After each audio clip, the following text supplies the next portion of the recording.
Waldorf is located approximately 60 miles west of Denver and 7 miles south of Georgetown. When the Colorado Mountain Ute and Arapaho tribes visited this scenic valley, they used the hot springs in the area for their healing properties.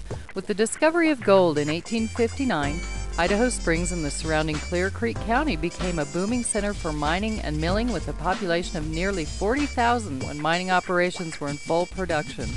Today you'll find a vibrant downtown area with historic buildings, unique shops, a microbrewery, and you can still take a soak in the hot springs pool. You'll also find a statue of Milton Caniff's famous cartoon character, Steve Canyon. Railroad played an important role in the development of the Colorado Rockies throughout the latter part of the 19th century. Prior to the coming of the iron horse, the only mode of travel was by horseback, wagon, or stagecoach, all of which were slow and could transport only relatively small amounts of goods, people, or minerals. Every mining camp of its day was hopeful that a railroad would determine that its resources were valuable enough to warrant the expense and prestige of rail service to its community. Because of its rich mineral deposits and mining operations, the Clear Creek mining area did hold that attraction for several railroads. From steam power to water power, the early miners were very industrious. Charlie Taylor used this water wheel to power a stamp mill at his gold mining operations on Ute Creek. Taylor, who attributed his good health to the fact that he never kissed women or took baths, built the water wheel in 1893.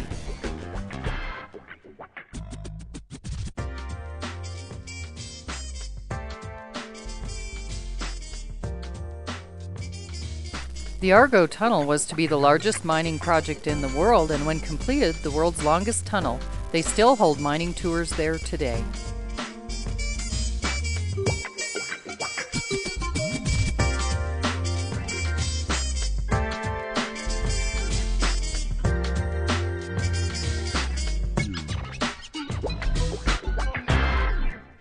Continuing west on I-70, you'll pass the small town of Dumont, a mining camp with high hopes but poor results as far as gambling and mining were concerned.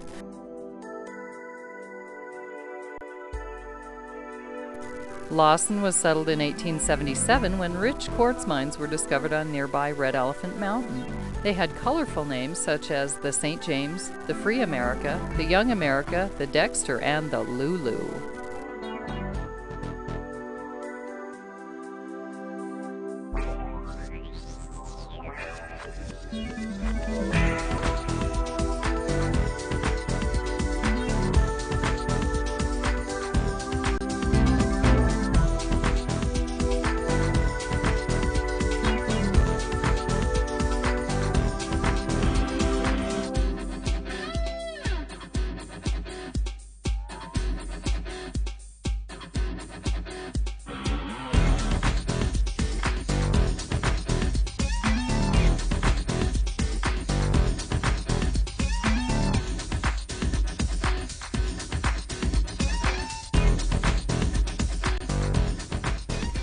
Continuing west on I-70, you'll pass the Winter Park exit. On the right-hand side of the highway, you'll see Columbia and Democrat Mountains. Keep your eyes open, as bighorn sheep are frequently seen in this area.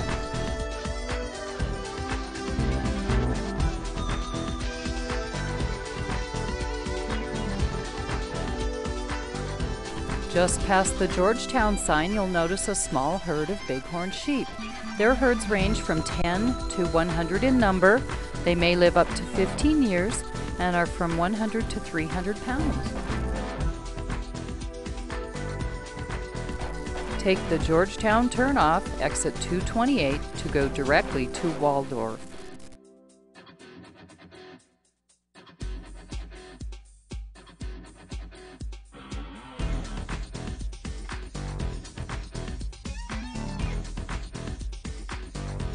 At the stop sign, turn left under the bridge.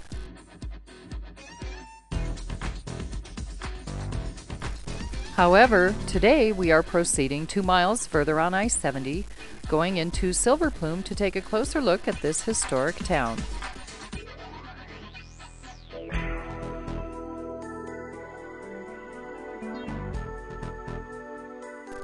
take exit 226 and turn right at the stop sign.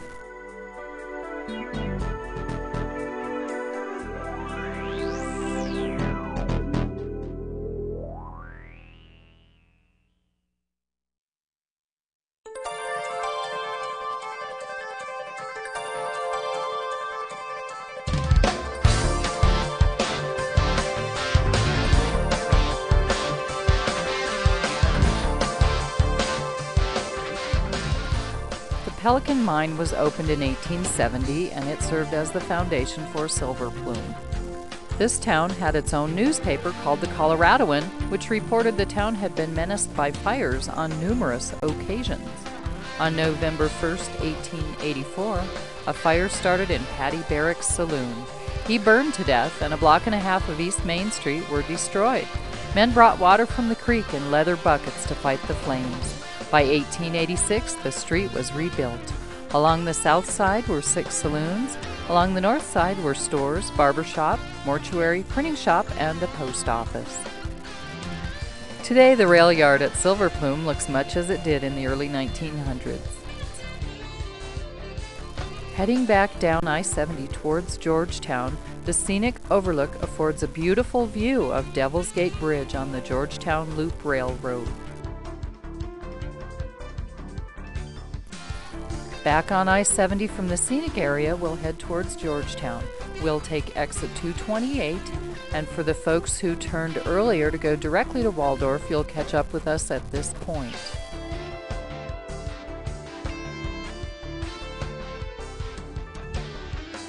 Take a right at the first intersection. You may want to refer to your map at this point.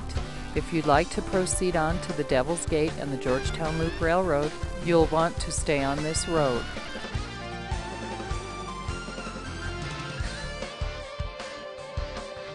To get to the railroad, watch carefully and make a right at the Y.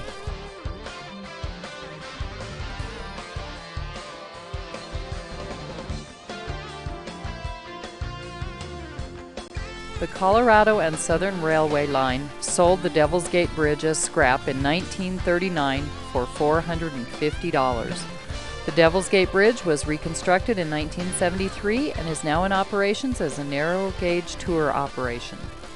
Passengers at the turn of the century hailed this narrow gauge train line as the far-famed loop, a marvel of engineering skill and the most complex railroad loop in the world.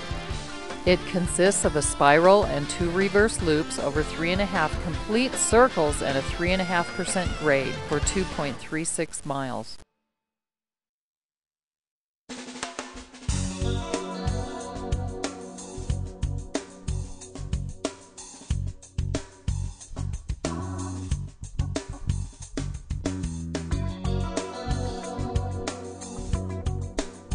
For those of you heading directly to Waldorf, pass under the Georgetown sign, make the first left and then an immediate right.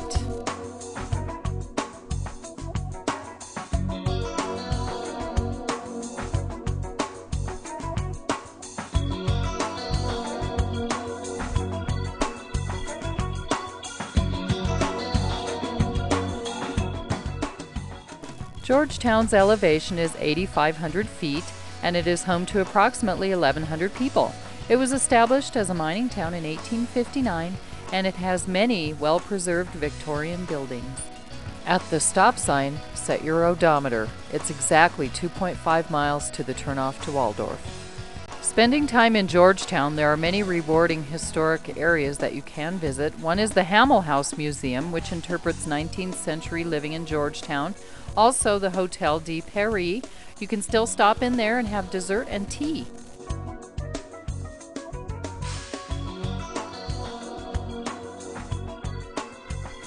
The road has several switchbacks with turnouts that offer excellent views of town.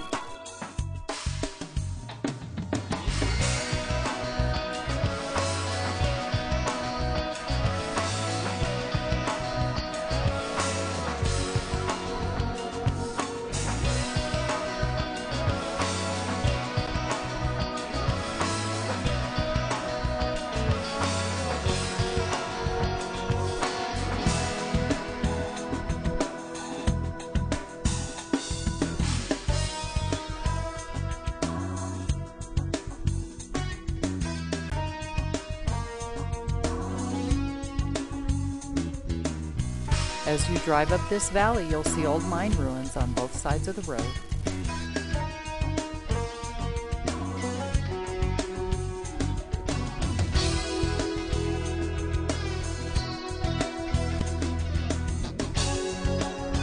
The Waldorf Road turnoff is easy to miss. It is 2.5 miles from the stop sign in Georgetown. On the right-hand side, there's a parking lot at this hairpin turn and a small wooden sign for Waldorf. Stop in the parking area and reset your odometer and check your map. The X marks the parking area.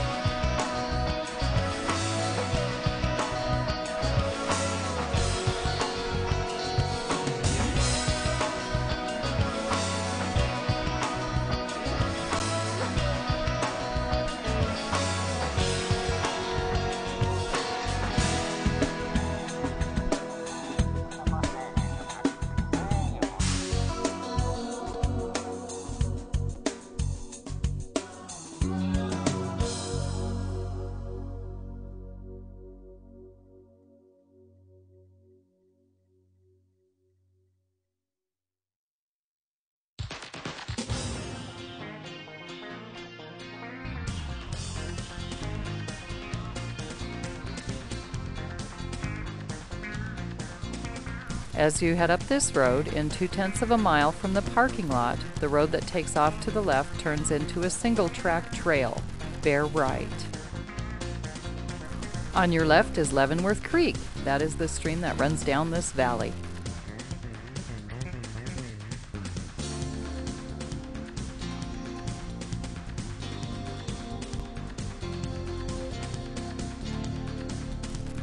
The road to your left dead ends at an old mine site.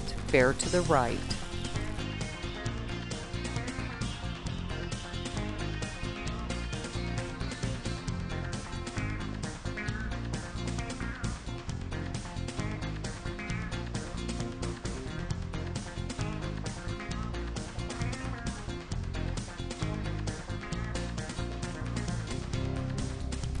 At 7/10 of a mile from the parking area, turn right. The road ahead requires four-wheel drive and is rated from a 4 to a 5.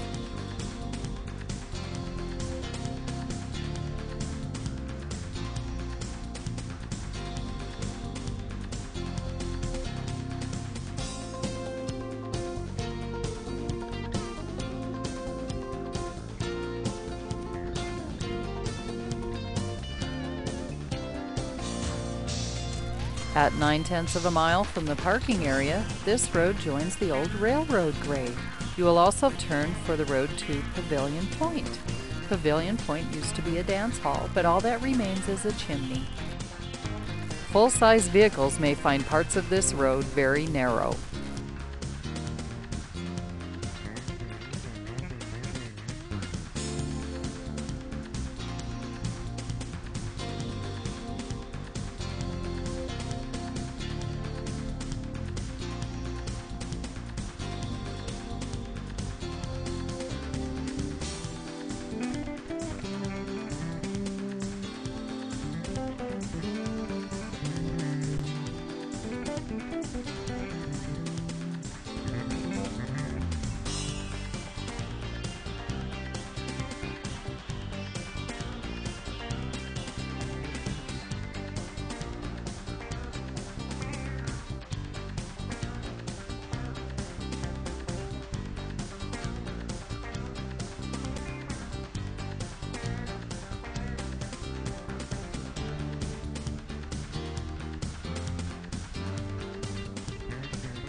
Returning to the main road from Pavilion Point, bear right.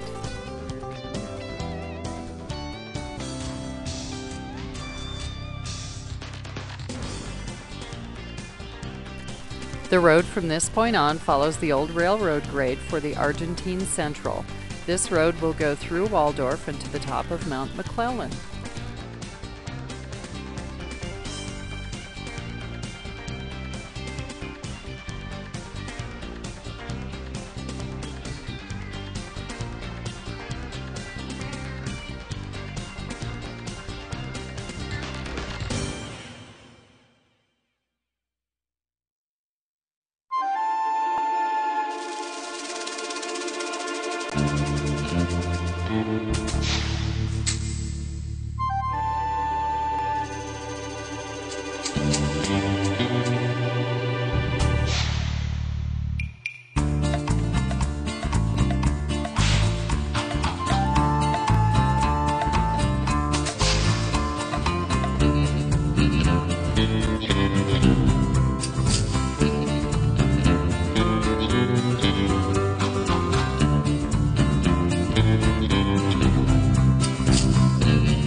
In 1905, Edward Wilcox, a former clergyman, discovered there was more money in Colorado mining than in the salvation of souls. On August 1st, he started construction of the Argentine Central line to Waldorf and eventually on to the crest of Mount McClellan. In deference to his former calling, this became the only railroad in the United States that never operated on Sundays.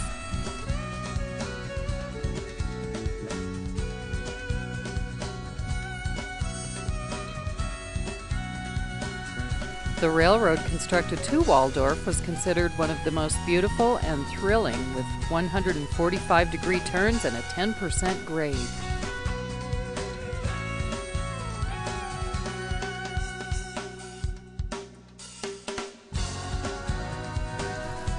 Waldorf stemmed from the discovery of gold at the Big Stevens mine in 1868. $4 million was pulled from the ground. A large number of Colorado communities have claimed the distinction of being the highest in the United States and in some cases the world. For many years, at 11,666 feet, Waldorf's post office was the highest in the country.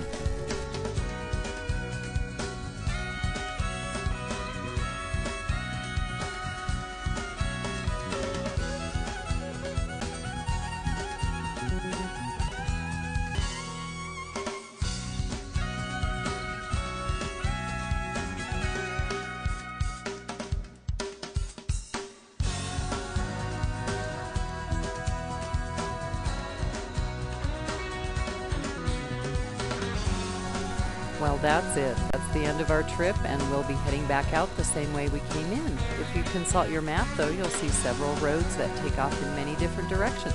Feel free to explore. Thanks for watching. Stay tuned for a preview.